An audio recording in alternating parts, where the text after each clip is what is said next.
How long before a documentary comes out? Week. Are you kidding me? 3 years? Oh, 1 week, Joe? Yeah, It's already out? It'll be on ESPN Plus in a week. I mean, what an ultimate turd sandwich versus giant douche conundrum. Like what a terrible. lose. This is like, would you rather have Mussolini or Genghis Khan? It's like, come on, like you can't do that.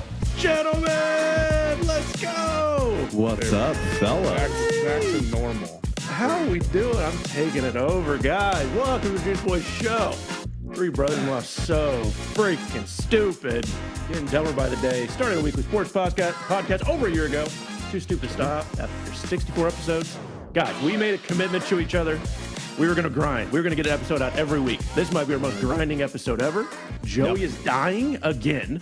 Pretty much. It's different this time. Like last Because time, the hit king can't call you, right? No. It's just like last time my voice just went away, but I wasn't sick. I just lost my voice. And then before, I think I had COVID for like the fourth time. And then this time I have like the legit stomach flu. It's coming out of both ends for Joe. I mean, when you can't hold down bananas, Dude, you were so unlucky with your illnesses. Like, whatever you get the worst version of it. Plus the school, And I coach football, and those kids shake my hand after every practice, and it's disgusting. So, but you know what, Joe? You show up. Chris went hunting, hasn't seen his family in days. He cares about the juice junkies more than his own family. His poor daughter's screaming, "I love you, Dada," in the window. And he's like, "No, I have juice junkies to please." Just pretend I'm not here. I'm an absent father. Yes. I don't think we missed a single week, guys. Have we? Did we take one week off in the last year? We missed one due to something. I can't remember. We had an extra bonus episode once, though, so I think that makes up for it. That's right. The Juice Junkies call. Our goal and job is consistency. Grow this thing. We got hopes and dreams and goals and stuff. So we're going to keep it grinding, have some fun, keep it light. A little shorter episode this week because we got to get Joey back to bed. Maybe Chris, so he can father his child. Might be some weird fever talks going on in this episode. Oh, hell yeah. I love everything about that. That's why we record when we're all sick, to get the best slap. Please tell me you down like half a bottle of NyQuil before hopping in. Yes, and then mixed it with whiskey. Nighttime cold and flu severe. There we go. I am the third turd Cody. We got Juice Boy Joe, or the Flu Dude Joe. Is that yeah? This is my flu episode. This is flu game, like Joe. 10th, this is your 10th flu game. Mr. Pulp Pelletier, we are the Juice Boys, episode 64. Guys, what are we drinking this week? Joe's drinking NyQuil with a side of hot toddy. I have something in the ale variety. It's just made of ginger. So it is it's a ginger ale for those of you out there. It is on the rocks. It's refreshing. It is. Okay. So because I've been trying to get so much of this. I got the 2 liter, just trying to down that. And then my back tonight is the famous Gatorade, always orange. Orange is my favorite flavor. Guys, really hitting it hard.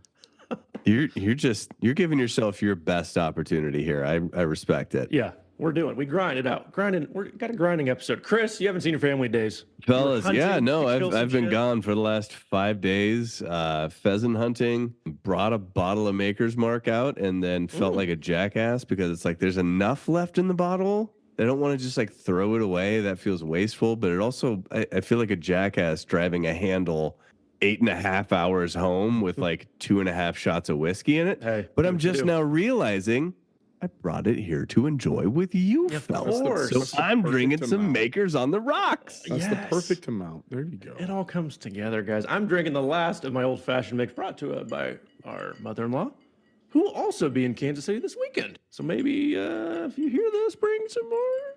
We'll see if she listens. We'll see if she actually listens, guys. Anyway, sports docket. Squeeze of the week, Moron Mountain. We're going to skip Tot this week so we can get Joey back to bed. End with picks. We'll get in, we'll get out, we'll get some laughs, we'll have some fun. Guys, not so funny. Tua's playing. Oh, my God. And I don't know how to feel about it. He's not going to wear a Guardian cap because it's his personal choice. For personal reasons. Personal What is reasons. wrong with him? Should the A lot. NFL be worried? Is this a good move for the Dolphins? Is this a good move for Tua? Tua's I mean, this is like the nightmare scenario for everybody except for Tua. Like the NFL. Too. Well, no. It is for him, but like not from his perspective. Like the NFL is looking at this, the Miami Dolphins are looking at this, and they're like, we've got a razor thin opportunity that it doesn't go terrible. But it's either terrible or just slightly not terrible.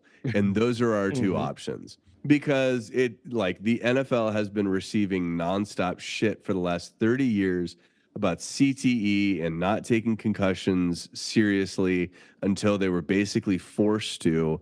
And now all of a sudden, here one of your all-star quarterbacks, or at least just one of the biggest names in quarterbacks, is trotting out there as like the king of CTE currently on a roster. Miami did the right thing trying to offer him an out, say, hey, we will just pay out your contract. You can just ride off into the sunset. Like, you will always have a job here. But let's consider getting you off the field. And at the end of the day, he just can't be forced to. And it's gonna open up a whole new can of worms within the discussion around when you can and cannot decide to sunset a player. Yes, like what rights for do the their NFL own have? good. Yeah. I think it's idiotic that he's not even attempting to wear the cap. You know, it's just like, and they don't make them wear, the quarterbacks don't wear them in practice, I don't think. I think it's only like the offensive linemen and people like that. I know we wear them every day in practice, and I don't think it's done anything, unfortunately. But you know, it's just but why not give it a shot? That's basically him just flipping the bird to everybody and just like, I'm doing it. And you know, it's crazy. I mean, if he is passing all the tests and he's able to go out there, and then it's his right to do so, go ahead. But I just think it's asinine. And I think if he's going to come back next year, you look at even like the greatest player in hockey, like since, like arguably Ovechkin, but since Gretzky, has been Sidney Crosby, right? And Sidney Crosby had a concussion, and in his prime missed a year and a half. Right, he did it right, and he came back and he was fully healthy. And look, he's put together since then 3 cups and just dominated. But like, if he was as dumb as Tua, that would have never have happened. He keeps rushing this shit back. He keeps rushing it back. You know, it's like we're talking about high school football. We would have pulled that kid's helmet and he would have been done for the season. Like, probably we told his parents done for his career. You know, at that point, just like seeing something that horrific, be like, no, this is not worth it. And it's just, and the way that last concussion happened, I don't think that the Guardian cap would have mattered anyway. It wasn't even like a head blow. He went to his stomach, and it wasn't a dirty hit or anything. It wasn't. No. Just I think it was like his neck almost that caused that, and it was just like, this is just stupid. But if he goes out there and just tears it up, it's just going to be every pins and needles for every single hit. And what's that going to do to the defense? Those guys out there, like, I don't want to be the guy who kills Tua.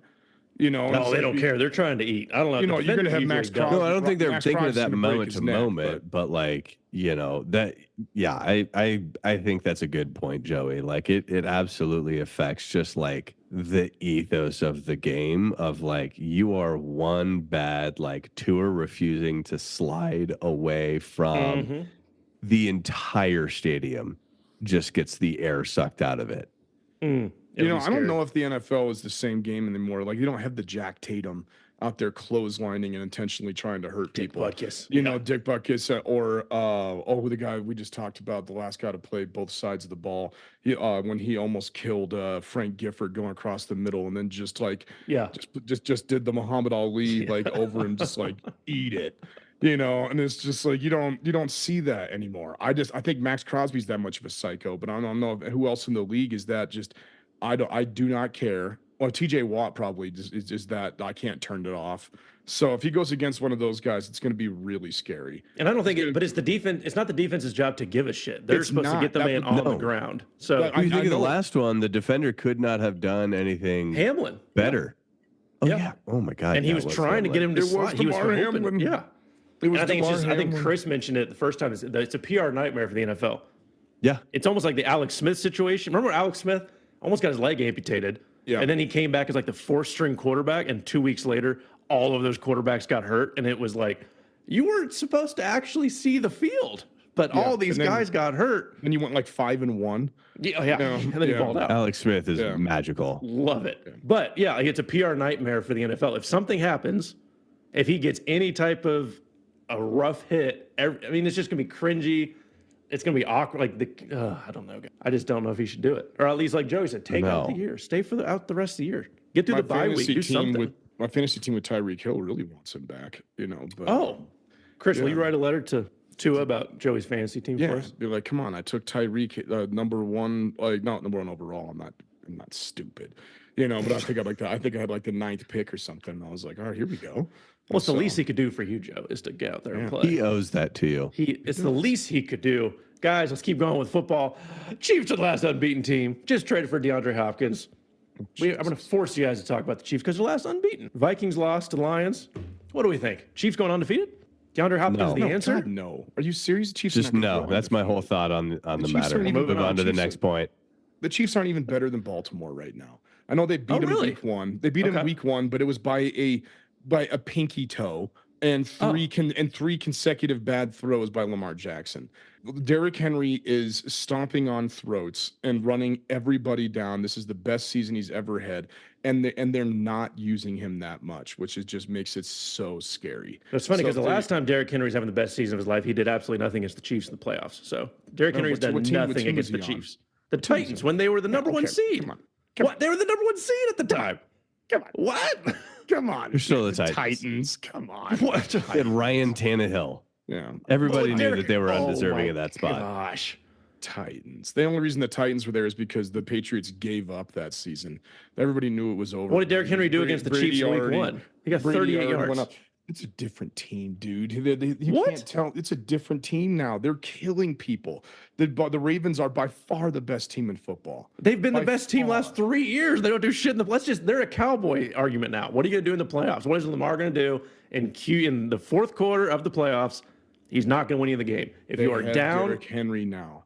That means you have to have the lead. They never have that's always been the argument for the Chiefs against Derrick Henry. Oh, if they get the lead, it's over. No, they never have the lead. He's a difference maker, man. He could bust those 80-yarders out of nothing. He's done it almost every single game this year. He's averaging 6 yards a carry. The guy's terrifying. Oh my god, guy's terrifying. It's October. It's October. Yeah, exactly. He's getting stronger. That is correct. He gets stronger as the season goes on. He's proven that like every year of his career. I thought this question about the Chiefs. Damn it. No, but I'm telling you that they're undefeated, yes, but they're not going to stay undefeated. Yeah, they beat an extremely hurt 49ers team, and it's just like they won't. The Broncos will beat them this season. I'll call that. The Broncos will beat them this season. So it's just like they're not going to go undefeated. They'll probably lose 3, maybe 4. No, that's fair. I think 2 to 3 games because they play the Bills, Houston, Pittsburgh. They always screw one up against the Raiders. Chargers or Raiders. Broncos. Don't worry about the Raiders this year. They're absolute dumpster fire. Yeah. Is DeAndre Hopkins the answer though? They have so many injuries. They have no professional wide receivers. Sky Moore can burn. He can leave. He could be cut tomorrow. DeAndre Hopkins is going to replace the Juju Smith-Schuster with Kelsey down the middle. Oh, guys, it's going to be beautiful. Chris? Yeah, come on. My only positive is that we're done talking about this. Okay, DeAndre Hopkins is going to do what DeAndre Hopkins does and just move the chains, and that's all the Chiefs need him to do. Thank you, Joe. They need a possession wide receiver because their defense is so good this season. They just need someone to move the chains because Kelsey ain't doing it consistently. He'll have his moments, but he's not doing it consistently. Oh, he'll be fine. And this is going to open up where this is going to be big for their offense. It is. You get Pacheco back with Hunt. They're going to be a run first. They're leading the league in running, last in passing. You're 6-0 with the best quarterback on the planet not playing well. It's only uphill from here, guys. Downhill? Uphill. It's only downhill from here. It's only down. Wait, that sounds bad. It's only. Yeah, but uphill. I agree. It's downhill from here. And I can't wait to see it. It's greener pastures. Yes. So there's no hill, right? No hill. The hill gets greener as you go up. Well, is it up? And it gets a little more pasture. No, downhill is easy. So it's all downhill from here. Like we've done the hard work. Yeah. I think you're right. But that it doesn't sound as positive. Yeah, it just sounds bad. It's just like. Let's do a quick hit list real quick on the rest of the NFL. Bryce Young is back, boys, because the Panthers are that bad. Cooper Kupp's on the trading block. Jameis Winston's in for torn Achilles. Deshaun Rapist Watson. Oh my God. Devontae Adams is not the answer or the savior for Rodgers. King Henry is the best, last great American running back. That's what Joey just said. That's right. 49ers decimated. And Gerard Mayo says his team is soft. Bill Belichick comes back and says, not my team. That's a little soap opera going on. What's your favorite story for the rest of the NFL, boys? This isn't Bill Belichick's team. It wasn't his team last year. It hasn't been his team since Cam Newton. Really, that was the last year that Belichick was in control of that team and ran it. You know, he hated Mac Jones. So don't come in now and start saying this. Gerard Mayo was a Belichick protege. So he was chosen by him. Yeah, so, I mean, and now the Patriots and Robert Kraft, like my dad's gonna love to hear this, they're looking stupid as stupid gets right now by saying Gerard Mayo was their pick 5 years ago. So it's just like they didn't even look around, think about anybody else. Zero interviews. Zero. No, let's just screw the McVay or Shanahan tree that just keeps sounding like dominating right now. Or the Mike Vrabel person. We don't need that. Yeah, we don't need Mike Vrabel, who was the coach of the year 2 years ago or whatever. It's just ridiculous. But no, the Patriots they're just really bad. You know, and I was saying that the whole offseason. I was saying that all last season. They're just a really bad football team. And are they soft though? They're extremely soft. Oh. They're just not good. They don't have talent anywhere, and it's hard to find someone with a hard edge when it's putty everywhere. You know, so it's like that knife can only scrape up so much. You know, there's just holes everywhere. But Drake May's looking pretty good.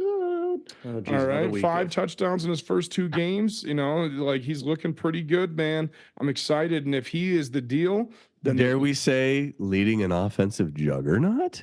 No, God, no, no. But if he's good and they get number 1 overall pick in the draft, then they're looking pretty for this upcoming. He's leading both. He can't both be good and lead them to the first. Yes, they can because the team is so bad. Last place. Troy Aikman was the first pick in the draft. They went how long 15. ago?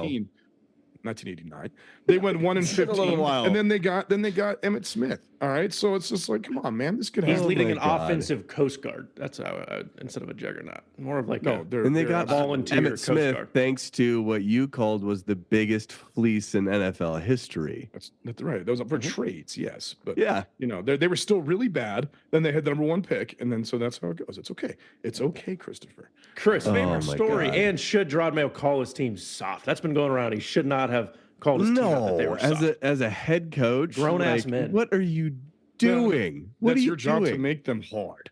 Yeah, that's also true. Like that is only a scathing rebuke of the job you're doing. Like, what do you mean? Like, how is it their responsibility to whip themselves into shape if you, as the head coach, aren't holding accountability? Yeah. Like, oh my God, what a rookie maneuver there. But let's talk about Cooper Kupp on the trading block. Ooh, yeah. Like, talk about a fall from grace. This is a dude that was riding on top of the world a short few years ago. Triple crown. Yeah. As a white guy. Yeah. And so that was actually going to be my point. Devontae Adams is not the guy for Aaron Rodgers. You know who Aaron Rodgers needs? Is a white boy to throw the ball to. Yeah, and Jordy Nelson. Jordy Nelson is a broken, beaten old man at this point who cannot suit back up. Who's to say Cooper Kupp couldn't be the next Jordy Nelson for Aaron Rodgers? I think Aaron Rodgers needs to just continue to make sure that the Jets as an organization keep shooting themselves in the foot more and more and more to bend themselves over backwards. Yeah, just screw them for the next 20 years. To give themselves an opportunity to go 500 this season.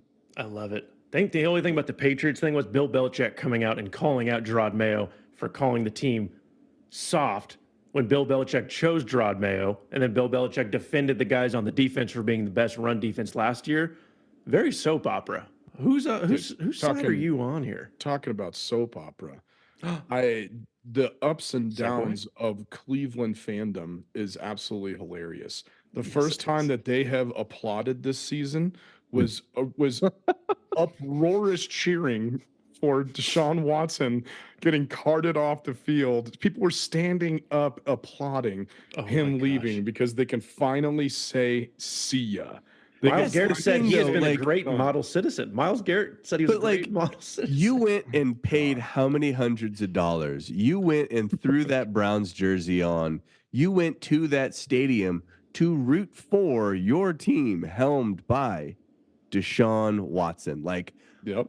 In what world do you feel like you've got a leg to stand on and be like, I hate him now?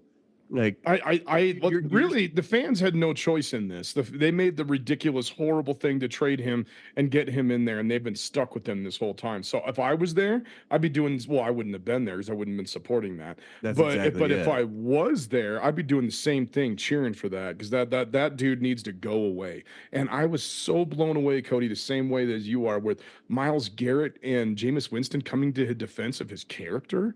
I was like, that was hilarious. Yeah, and I was like, you two dudes need to be careful. All right. Yes. Jameis Winston already has a sexual harassment allegation against him when he was at Florida State on an Uber ride or something like that. And he's also for shoplifting and all this other crap when he was in. So yeah, character issues, Jameis, just zip it. And then you're also hearing it from a dude who tried to forcibly put a dude's helmet back on, you know, like while like they were running. All right. Assault a man on the field. Yes. Yeah. So it's just let's think about this for a second. I think there's other ways to back up your quarterback without saying he's been a model citizen. That was like intentional word choice to just be like either it's all tongue in cheek and here I am just trolling, or I'm saying this to just be like, yeah, we exist in a world to where ethics just don't matter. Oh gosh, what a crazy few weeks in the NFL, guys. Let's jump into the World Series. Joe, give us a preview. Yankees, Dodgers, haven't played in 40 years.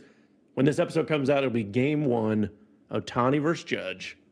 What are we looking out for? That's it right there. You just nailed it. Ohtani versus Judge. This is the biggest showdown, like realistically ever in World Series history. They've never had the two leading, almost triple crown winners. All right. So it was but not batting average, but it was OPS, slugging, home run, and RBI leaders for both leagues meeting in the World Series.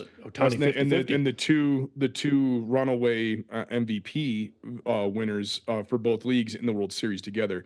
But the offensive statistics, those two matching, has never happened.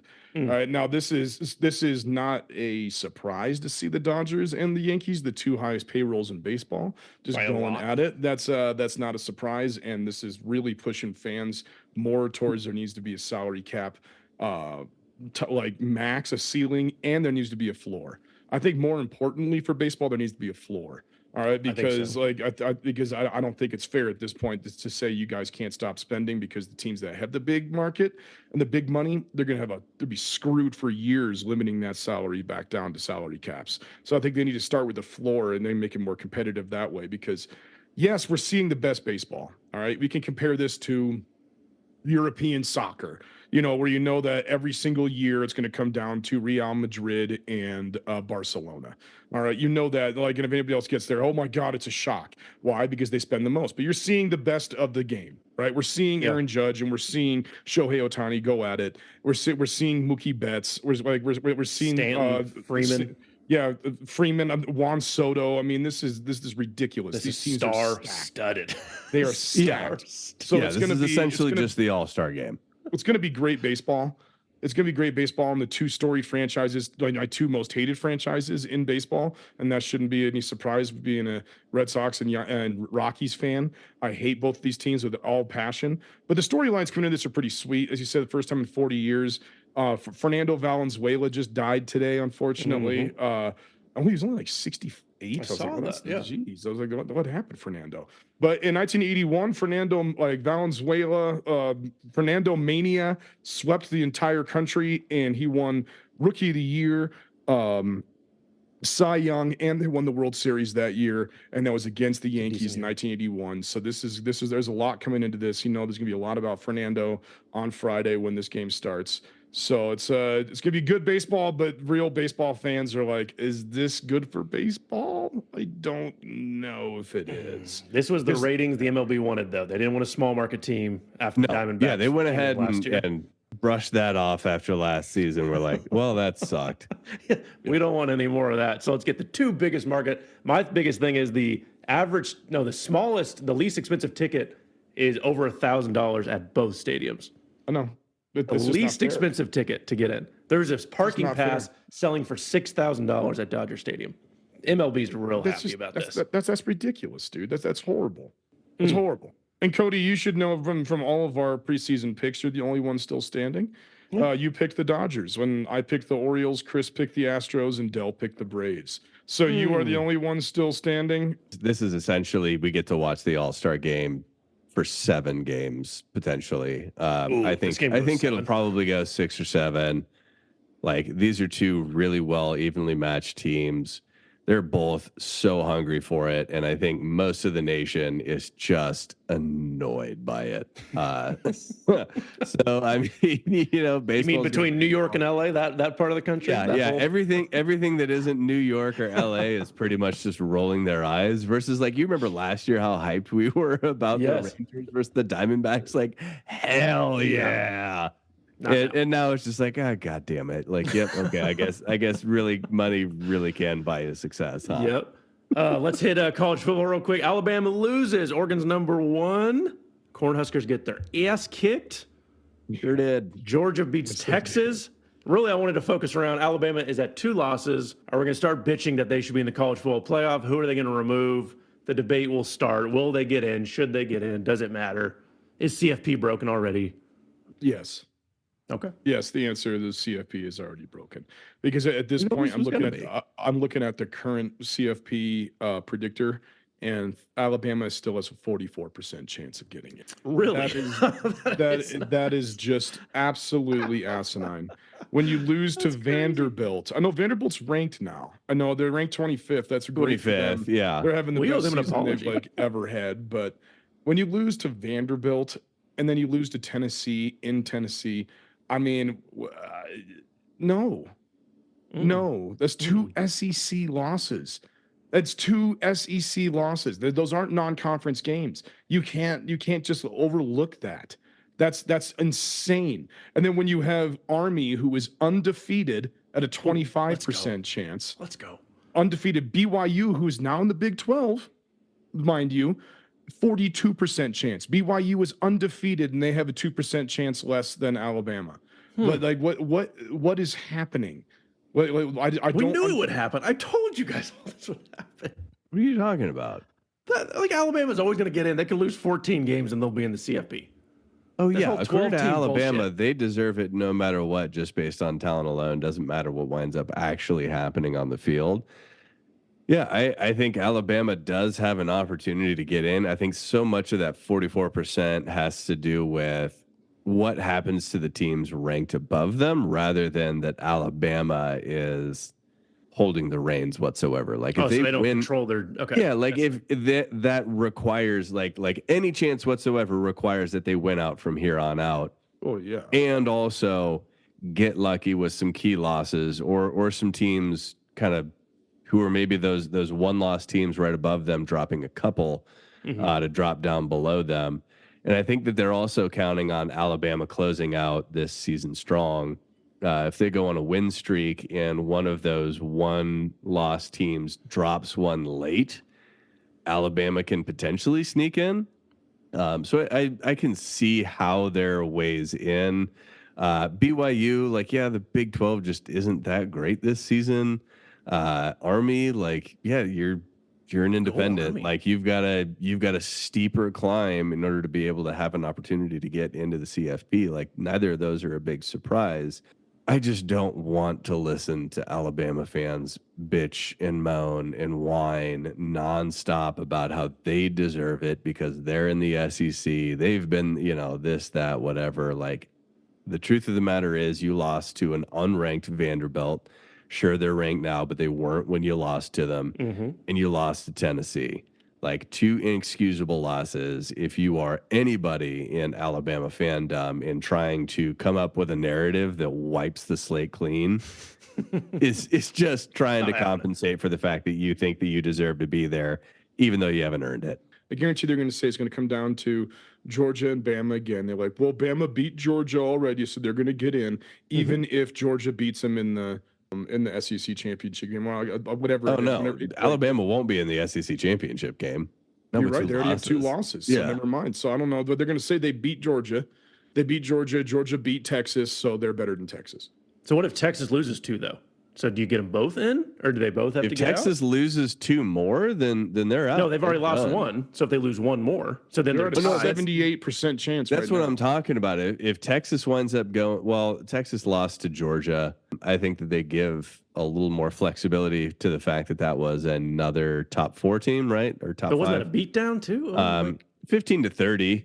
So if not if you lose yeah. one more game, are you the same with Alabama where you have to put them both in? Or No, both out? that's what I'm talking about is if that is in the final 2-3 weeks of the season, you're going to pay a higher toll for that versus Alabama will start to climb back up right now. So, I mean, that's all yet to be seen. I would love to see Alabama capped out in year 1, though. It's almost like all the problems we had with 4 teams is just going to be drawn out to 12 teams. It's going to be the same that debate, was always going to happen. Like, that was always going to happen. Yeah. Yeah. It's a messy situation. fix It's a messy anything at all. process that Just makes it it more fixes makes that it it's more more and more people, Oh, more teams gorgeous. get the opportunity, and that's pretty cool. Like that was all it was meant to fix. Is like, hey, this is badass. Like more college football. Hell yeah. Nothing else. We'll extract Yeah. everything. No, that's all. That was That's it. all some I'm more wanting money from it. That was the point. Oh, gosh. And then we'll quickly hit on the NBA, guys. Just kicked off. It's always too early for the NBA. Celtics kicking off a new, going for back-to-back. Hasn't been done in a while. Steve Ballmer opens up a new stadium. Bronny and LeBron have played in the same game. First father-son duo. Hooray. And I Russell couldn't Wilson's stop on the hearing about Nuggets. it today. Oh God. What do we think? We'll give our overall, maybe do NBA picks next few weeks, but things we're looking at for the NBA. I'm going to start this Bronny James thing. I'm going to compartmentalize. You have part 1, father-son playing in the NBA. That is fucking amazing. That's cool. It was That is cool. insane. The Griffies were there. The Griffies were there, but it was insane for baseball because Griffey was 18, Joe? 19 when he went to the Something league? like that. Yeah. Yeah. It doesn't the NBA's not built for that. Usually players retire, kids not good enough to make the NBA. But then when I look on the other side of the story, LeBron wanted Bronny in the NBA at like 8th grade. Bronny went to USC and played 2 minutes a game, was not talented enough to make an impact. So he goes to the draft and refuses workouts with teams. And then LeBron forces JJ Redick's hand to draft him on his team, so he's happy. So there's this ultimate like douchebag story that there was nothing organic about how this happened. It's cool in the moment. Yeah, he's that father-son kid played. that's getting an article written about him about how did I get to be a tech VP at 25 years old? And you have to get about 2/3 of the way through it before they happen to mention, oh yeah, his dad owns the company, by the way. And back That's to a talking great- about this kid and doing yoga every single day and really 30 under believing in 30, himself. And That's it's just all bullshit. Like, Yeah, and we he's a knew it was Nepo baby. bullshit. And he was terrible. He did nothing in the preseason. He was like -40 when he was on the court. He should be in the G League, but he's not. JJ Redick has no Shouldn't even power. be in the G League. Yeah, JJ Redick. No, he shouldn't he's be just, there at all. JJ Redick shouldn't even be the LA Lakers coach, but he's friends with LeBron, so he's not going to say no to LeBron about his He son should being on the be team. over in Europe playing with Leangelo. Yeah. Okay. So how old is Bronny right now? Is he 19? Sophomore, so 20. Maybe 20. All right. 19, So 20. so it was awesome. The Griffies were there. Well, you can't even, like you said, you can't compare it. Griffey came in when he was 19 and hit 16 home runs and 61 RBIs. And his rookie season Griffey earned it. at 19 years old. You Yeah. know, and it was Legit. just next year batted 300, 22 and 80. I think he was. Yeah, at 20. So it wasn't just like, hey, you're Griffey's kid. It was yeah, hey Griffey, your kid is really, really, really good. And we're going to call him up. Yeah, and we're gonna call him the kid. So it was just yeah, cool moment, but I also think it's kind of like it'd be a lot cooler if the kid He was actually earned it. It's a script. It's written. It was fabricated for a feel good story, not because Bronny has any reason to be out on that court. How long before a documentary comes out? I'm calling right now. a week. Are you kidding me? 3 Like, years. Oh, 1 week, Joe? Yeah, It's yeah, already out? It'll be It's on okay. ESPN Plus in a week. You know, if Dell and Steph played together, that'd be sweet, Yeah. right? You know, They because would've they're earned both it, yeah. good. You know, so that'd be Yeah. sweet. But no, I just don't. I'm not buying it. Joey, Steve Ballmer, new stadium. I know you had some thoughts. So yes, this new Intuit Dome, it's praised for having 8,000 toilets. So they will never have to Okay. wait in line. And the whole point is you stay in your seats. There's no service people working anywhere. So it's very minimalist. So it's like you just go in and you grab a drink and then you scan it on your way out. Everything's done by security camera. So it's supposed to just be wicked fast everywhere you go. They have a noise sensor on your seat. So the loudest fan will earn rewards. And they're trying to get people to be competitive. They have a section for hell yeah. loyal Clippers fans that's cheap, and you can get and it's on the lowest level too, but it has to be reserved for Clippers fans. And if you're seen rooting for another team, they'll kick you out of that section. I mean, it's just awesome. Like, this dude is doing everything you want from a stadium to try to make it as sweet as possible. And what does the team do for him? Give him absolute dog shit rolling into this season. Their best player is James Harden. All right. Woohoo. And they have Kawhi Leonard on the bench and an absent injury that happened before the Olympics that now he's sidelined for again. I mean, it's remarkable that the team has the two worst superstars in NBA history on it at the same time with fat James Harden and Kawhi. I mean, it is remarkable. So it's a shame that 3 years ago when they broke ground on this, they were like, oh, we're up and yes, the Clippers are going to dominate. We're going to be there. Now they're going to be lucky to be a play-in team, lucky to get into the 11 seed in the West. So, we'll see how it goes. I still want to go to that stadium though. It's going to be cool. It's cool to see an owner making a fan first experience. That's a badass idea. Yeah. But yeah, and a lot of the owners just make it for luxury box. It's all about the richest box, like the SoFi. It's all about how many luxury businesses, how many corporate boxes can you put in. I think Ballmer went minimalist to get real fans in there, so you gotta respect it. 2, 3, 4.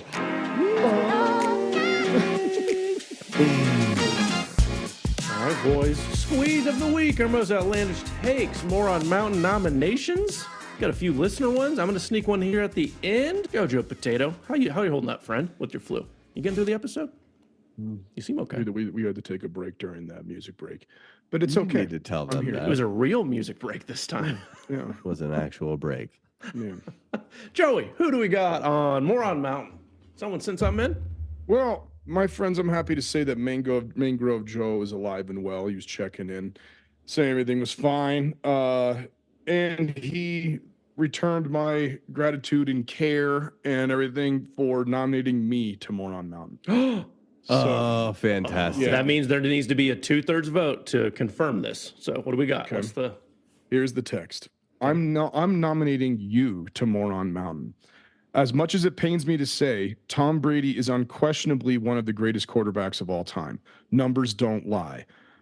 But to say that Aaron Rodgers gets what he wants and gets away with it, he does and lies about whatever he wants and gets away with it. You are the definition of the pot calling the kettle black. Tom Brady deleted texts and destroyed his cell phone to attempt to cover up Deflategate. Claimed to have no knowledge of stealing signals from the Jets. Influenced and manipulated trades and other players' coach personnel decisions. Had his own personal trainer and refused the team resources and team training facilities, all in the name of winning titles. If the Patriots were allowed to get away with all their shady practices, why shouldn't Aaron Rodgers and the other NFL players, teams, and organizations be held to a different standard? For the record, I don't like Rodgers either. Love you, Joey. Oh my God. Joe with the hammer. Joe. Oh my God. He beats you with a lead pipe and then concludes it with "I love you." Oh, he's got the flu, that's some Mangrove gaslighting Joe. right there. He didn't know that when he texted me. Beating down a sick man. Joey, do you have any defense of that? I think you might be right. I think there's 2 votes coming. With all that presented to me in that way, it doesn't sound good. But I disagree about the Spygate thing. I don't know enough about it, so I'm just going to disagree with that. It's probably true, but I just don't know. So I'm just going to disagree with that. But and in terms of the personnel decisions, I don't think it was Tom Brady who got Randy Moss in there. They had no decisions, but he did get Gronk down to Tampa Bay. So, Joe, I'm going to eat it. I'm gonna take that, and I just hate Aaron Rodgers with so much that I'm blind with love for Tom Brady. Wow. So I just let all of his past transgressions go away with his wins. They've been the most hated. They were the most hated team for 20 years too. No one loved the Patriots because they were just so. Oh God, no! Evil. I told you, welcome to it being a Chiefs fan, dude. You're getting all of it right now. Yeah, but not as bad. There's not as much just pure hatred. Like no one liked the Patriots. You think that because you live in Kansas City, you'll think differently. Yeah, you're about to come home, honey boo boo. Not gonna see any red anywhere, dude. Yeah. That'll be a rude awakening. Christopher, do you agree, disagree with our friend Mangrove? Oh my God, no, that was beautifully laid out. I think the difference that's important to recognize is Tom Brady did do it in an ethos of like whatever it takes in order to win championships, get these rings, those sorts of things. Sure. And so he was doing it in conjunction with like his team, his coach, like his organization was in support of like him being able to have more say as far as like personnel and players coming in and those sorts of things. Aaron Rodgers is not that situation. Aaron Rodgers has a gun to the head of the Jets organization. He's trying. And is like, hey, I know that y'all basically just sold out all in on me and have no other option. And I am not going to play nice about that. I'm going to instead use that to just leverage the shit out of getting anything and everything that I want. I think it's worth recognizing that is a pretty important difference. Everything else that you brought up as far as refs looking the other way, punishments Tom not Brady being didn't go to Egypt. Those sorts of things that we know of. Tom Brady didn't go to Egypt in minicamp, dude. All right. Tom Brady was holding illegal practices during COVID, but that was only to get better. So it was only to get better.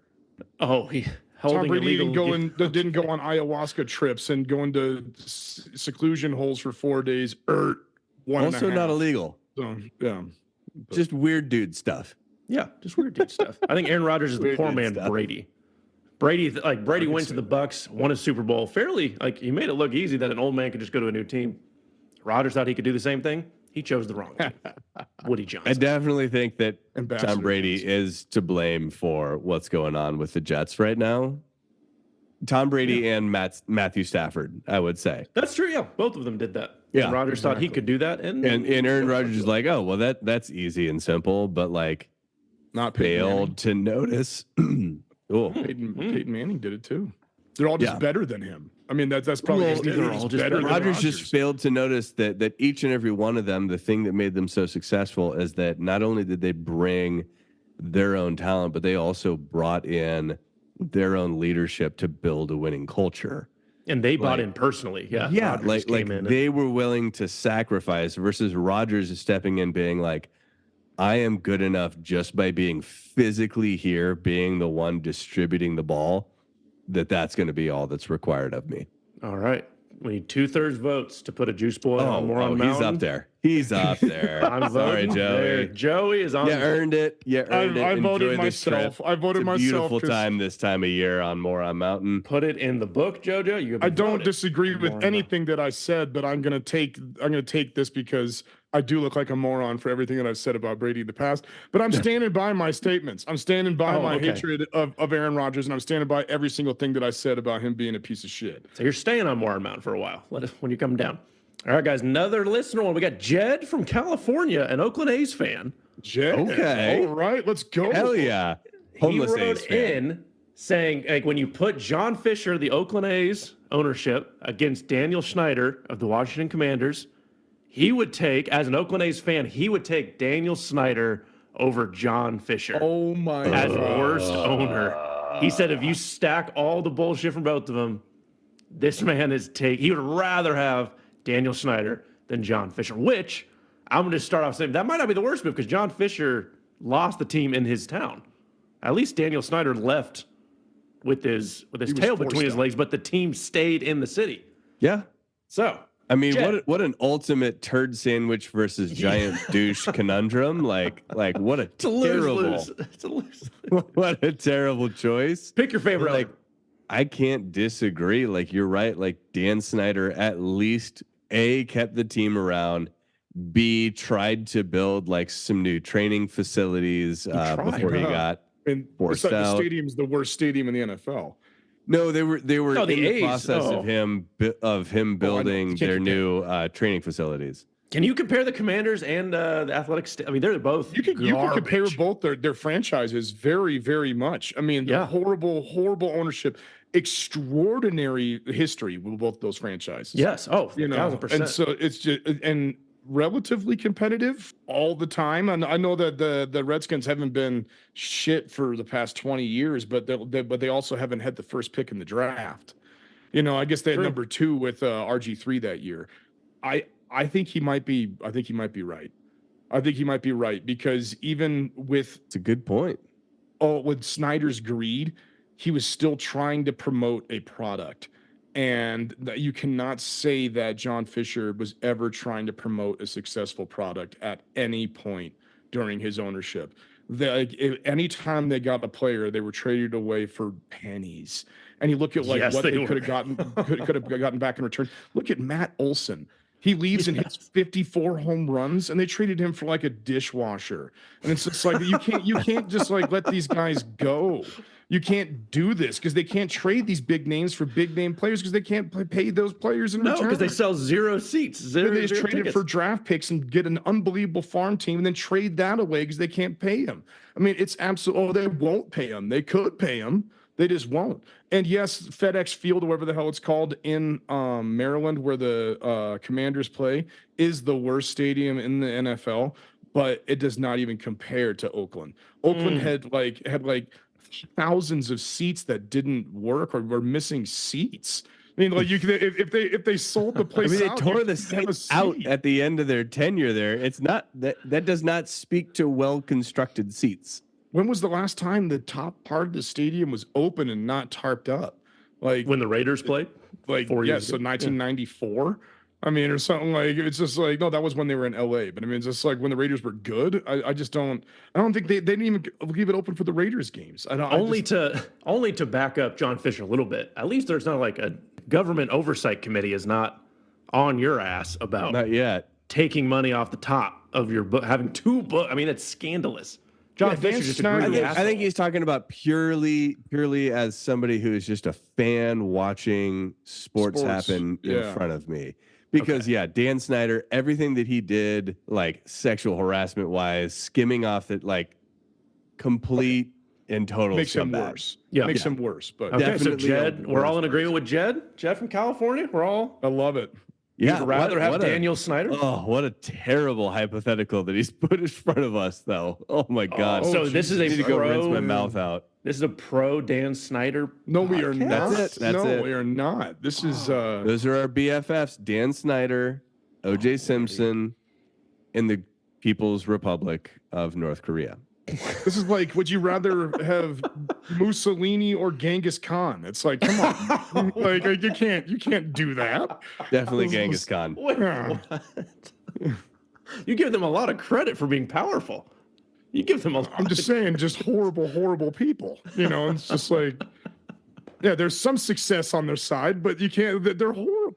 That's a hell of a comparison, Joey. If people like Jed from California, Mangrove Joe from Florida, guys, look at us. We're going across the country. Look at us. Did you ever think that would happen when we started this little thing? Not bad, boys. Not bad. How do they do so, Joe? How do they submit that? Friends, Juice Junkies, Jeds, and all other friends alike. Jeds. You can submit your most outlandish sports take or Moron Mountain nominee by emailing us at juiceboyshow@gmail.com. Send us a DM on Instagram at juiceboyshow that has the pulp. Read it on the show. Should I read the other one too? Because we're not doing a second bit. Please remember to follow and rate the show and leave us a review through Apple. And we encourage you to follow the YouTube and Spotify channels. Be a friend. Tell a friend about the podcast. Join our Juice Junkie community. Cresa. That hurt my stomach. Who's sponsoring today's show? Dear delicious Juice Junkie listener, does this NFL season have you feeling down? No, not at all. Are you tempted to wear a paper bag on your head even when watching from home? No. Are you telling your fellow fans that you think your organization should just go ahead and burn it all down? No?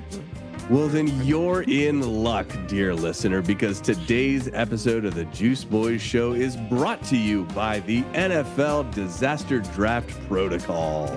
Oh, Okay. Yes, it's spooky season here in October, and what could be spookier than one of our beloved listeners murdering or causing the dismemberment of 15 players for their own favorite team to trigger an opportunity for a disaster draft and completely redraft their roster. Oh, what are you That talking is about? right. You are 15 short murder charges away from bringing your team to relevance. oh, that's right. So for those of you who don't know, the NFL Disaster Draft Protocol allows a team who has undergone some sort of horrible disaster to undergo an immediate redraft of their roster, allowing them to freely poach valuable players from other squads without all of the pesky pain in the ass of suffering through a rebuild. The NFL Disaster Draft Protocol. Because if you're still rooting for the Browns after all they've done, you've already sold your soul anyway. Is that a real thing? Yeah. That is a real thing. If 15 players become dismembered or out for the season or Dismembered. dead. Yeah, specifically it said dismembered. So And it's I not, quote, It triggers, and they have to be missing a member. redraft. Okay. Yeah, it triggers a Yes, redraft. You can't just be injured. You have to be missing an appendage. So, Yeah, that is, and I quote. hang on. His leg is shattered. No, it's still attached. It's Stick still some attached. tape on that. That's That IR. leg That's- is still on Be there. number 15. Nah, you have to cut it off. You got to cut it off. Who's got a saw? Ronnie Lott would do it. Oh, I He'd bet he do would. Yeah. We learned something today. Yes, we did. Thank you for sponsoring us, the NFL Disaster Draft Protocol. That had to have You been are a after, beautiful piece of. Of the Juice Boy. That had to have been in like the 70s when they did that, because that had to have been after the Marshall plane crash, and then that Uruguayan, the Uruguayan rugby team that crashed in the Andes. You know, I'm sure like after both of those, they're probably like, what's probably dismembered. What do you think the debate was like on the verbiage for that? Did someone say no, dismembered? Like, no, injured. It's like, no. It's got to be dismembered. No. It's got to be gone for good. Like, it's got to be out of here, right? Yeah. It's not gonna. It can't grow back. To be a fly on the wall for that moment, for that debate. Thank you, Chris, for that. Almost does it for us. We're going to wrap up. No tot this week. We got to get Joey back to bed. We got to get Chris back with his family. I guess I should probably spend time with my family. That's a good idea. Yeah, maybe. Instead of a tot, Christopher found a stat of the day. You haven't done that since football started. Christopher. Right. I know, fellas. I wonder if you all know the record for the most interceptions in an NFL season. Oh my God, I think I do. Like interception a game? How many straight games? No, how many interceptions did one quarterback throw in a single season to set the record? Isn't it Brett Favre? No, And Peyton take a Manning. guess with how many. Yeah, Wasn't it how many? Peyton Manning with No, that was a 23? rookie. Yeah, but That it's was still a lot. rookie. I think he had like 28 or something his rookie year. I'm gonna go Peyton Manning.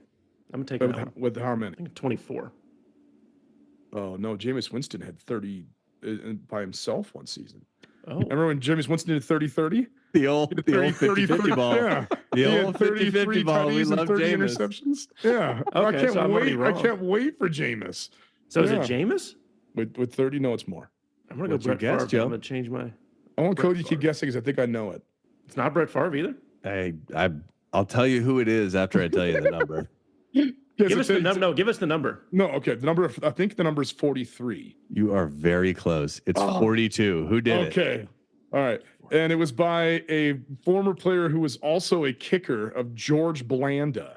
It was by George Blanda. But the most insane thing, do you know what his team's record was that season? 11-3. He set the Blanda record just hucking it. with 42 interceptions and still managed an 11-3 season. It's a hell of a defense. In How many is that a game? 1962, boys.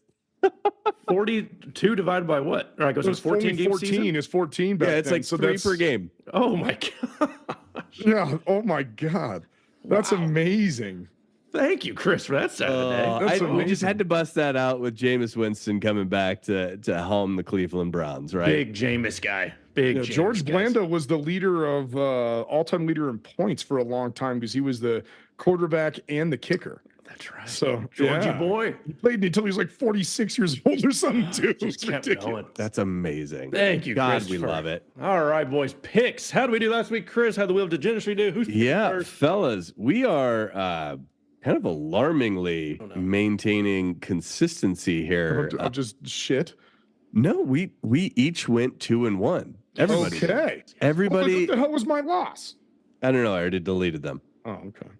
Did Houston Green Bay not go over 47? Once again, I already deleted them. Let's move on. Everybody went 2-1, so that puts us in a bit of a precarious position. McCoy, you're in the lead this season, 10-5. Yes, sir. So you'll lead us off. Then Joe, 8-7.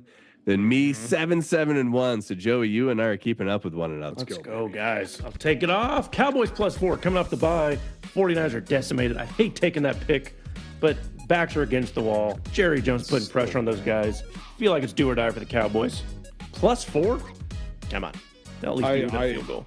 This spread shocked me. I'm taking Minnesota -2.5 over the Rams. I don't understand why they're only a 2.5 point. Yeah, still no love for the Vikings. That makes absolutely no sense to me. And the Rams are not good. Let's go Ravens -8.5 at the Browns. Happy to see Jameis back, but the dude has not done anything in a while. To say the least. Yeah, that's right, guys. Give me Cardinals +3.5 over Miami. They're playing well. They won. With They beat Tua? the Chargers. With 2 out?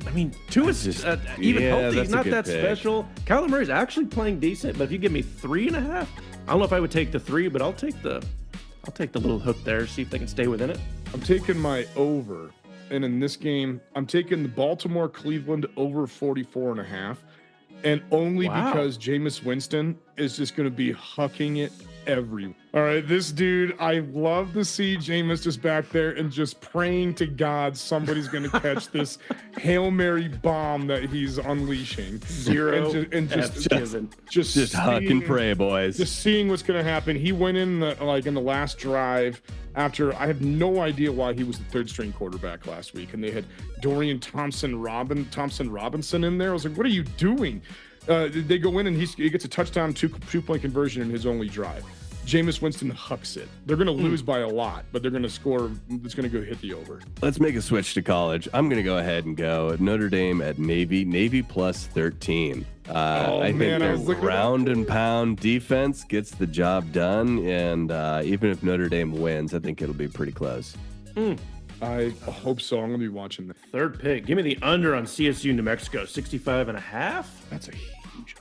That's just a lot of points. 65.5. That's absurd. And CSU doesn't have Torrey Horton anymore. For my final one, I am going to take who is probably, if it wasn't any other year besides a Travis Hunter year, Ashton Genty would win the Heisman Trophy. And they're only favored by 3 points against UNLV right now.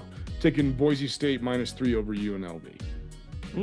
Undefeated on blue turf. Let's go, baby. Boys, I'm gonna go ahead and bet on the team that just made me sad. Washington at Indiana over 53.5. Indiana has been dropping stupid points this season. In Washington, I just don't know that they can do anything to disrupt that. Yeah, they're killing it, man. They're legit. Yeah, they're real legit. Wheel of Degeneracy. Chris, how did it do last week? Did it go 2-1 as well? Once again, yeah, it was with us in the 2-1. So once again, as always, we pre-picked. On the wheel, we've got home spread, away spread, over, under, and I take a shot. In 4 games this week, we've got Notre Dame at Navy, we've got Jets at Patriots, and Cowboys at 49ers. Give her a spin. Under 51. Okay. All right. Jets at Patriots. Let's take a little look-see. Okay. Under again. Under 41. I like Good that. pick. Good pick on that one. I might put And them. last, we've got Cowboys at 49ers. Let's give her a little spin, see how we're doing. Oh, there we go. Shot. Finally, You take finished that some of Maker's that Mark. Bottoms up, hot boys. 8.5 hour car ride whiskey down it. Oh yeah, you take that. Finally. That a boy. Tastes like success, boys. All right, let's give her another spin here. Oh, Almost it. took another shot. Oh my God. Niners -4. I don't like it. Okay, so they're facing I off against love old Turd McCoy. That's a 3-0 wheel of DGen right there. Guys, this show is sloppier than Jay Cutler's DUI. We forgot to talk about Jay Cutler's DUI. Was it May? Do we need to talk about Jay Cutler's DUI? Like Jay Cutler getting a DUI is like a Georgia player getting arrested. It's like, yeah, that just makes sense. It just happened. Yeah, it was also gun possession and DUI. I didn't know about that first one. Actually, this show's more irrelevant than Jay Cutler's DUI and gun charge. That does it for us, guys. That's our show. Hurt my feels. Jay Cutler, come on the show. Call in from jail. We'll have you on. We'll pay the collect call. We'll pay for. You still pay for that? Is that a thing? I don't know, man. I know, I'm not getting a lot of calls from jail these days. Hey, if you're in jail and you're listening to this, call us. Give us Whoever a call. you are, just give it. We'll pay the collect call if we have to. Do we have a number to call into? No, they'll figure it out. They'll figure it out. It's in the yellow pages, right, Chris? Just call Did you numbers submit until one of us picks up. Yeah, yeah. Joey, go to bed. We love you. Thanks for grinding out. Chris, thanks for grinding out. We love you guys. We'll see you next week. Mwah. Bye. Bye. Bye.